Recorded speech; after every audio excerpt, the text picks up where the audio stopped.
Saudara, terima kasih Anda masih bersama kami dalam Kompas Aceh. Menteri Pemuda dan Olahraga meninjau pembangunan venue PON di Kompleks Stadion Harapan Bangsa Kota Banda Aceh pada Sabtu petang. Pembangunan dan pengerjaan venue diharapkan selesai pada Juli mendatang.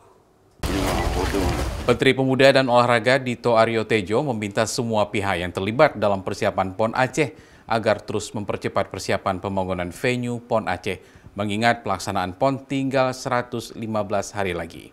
Saat ini sejumlah venue masih dalam tahap pembangunan, ada yang masih di bawah 50%, serta ada yang sudah hampir siap 100%.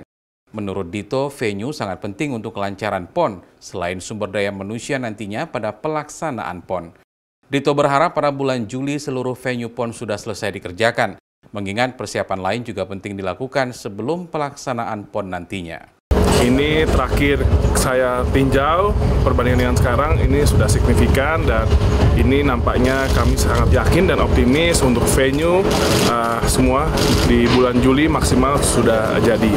Dan kami hadir di sini sekaligus untuk berkoordinasi dengan Pemprov Aceh dan juga PB PON Aceh untuk memastikan kesiapan kelancaran PON Aceh 2024.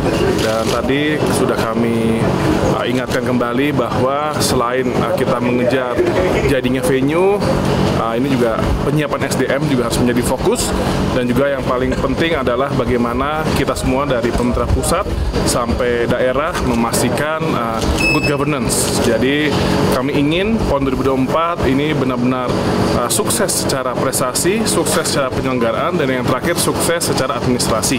PON Aceh Sumut tinggal menghitung hari, sayangnya beberapa venue PON di Aceh masih ada yang baru dilelang pemerintah Aceh, sehingga kecil kemungkinan akan siap dalam waktu dekat dan layak digunakan sesuai standar yang telah ditentukan. Syahril, Kompas TV, Banda Aceh.